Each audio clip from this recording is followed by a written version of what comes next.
সাগরের বড় বড় ঢেউ আছড়ে পড়ছে সৈকতে, আনন্দ উল্লাসে মেতেছেন পর্যটকরা। কেউ গোসলে, কেউ বা স্মৃতিগুলো মুঠোফোনে ধরে রাখতে ব্যস্ত।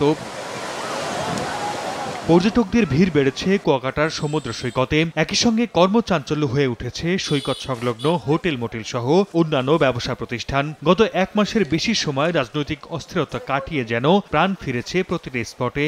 ব্যস্ততা বেড়েছে ফটোগ্রাফার, ট্যুর গাইড সহ বিভিন্ন সেবাদানকারীর প্রতিষ্ঠানেরও। এখন পরিস্থিতিটা অনেক স্বাভাবিক।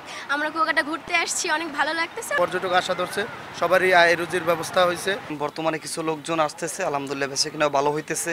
অন্তর্বর্তীকালীন সরকার দায়িত্ব নেয়ার পর গত সপ্তাহে কাজে যোগ দিয়েছেন পুলিশ সদস্যরা। পর্যটন এলাকায় বাড়ানো হয়েছে নিরাপত্তা। অন্যদিকে দর্শনার্থীর সংখ্যা বাড়তে থাকায় গত এক মাসের ক্ষতি পুষিয়ে নেয়ার আশা ব্যবসায়ীদের। আশা করব ইন ফিউচারে পর্যটকরাও আগের মতো কুয়াকাটা পর্যটন কেন্দ্রে আসবে এবং আমরা পর্যটন সেবা নিশ্চিত করব।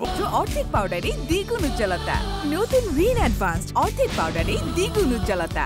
আমরা পুরোদমে কার্যক্রম শুরু করে দিয়েছি। এখানে যারা টুরিস্ট রয়েছেন তাদের সার্বিক নিরাপত্তার জন্য। দর্শনার্থীদের জন্য সাগরকন্যা কুয়াকাটায় ছোট বড় মিলিয়ে 2 শতাধিক হোটেল মোটেল রয়েছে। সময় সংবাদ, পটুয়াখালী।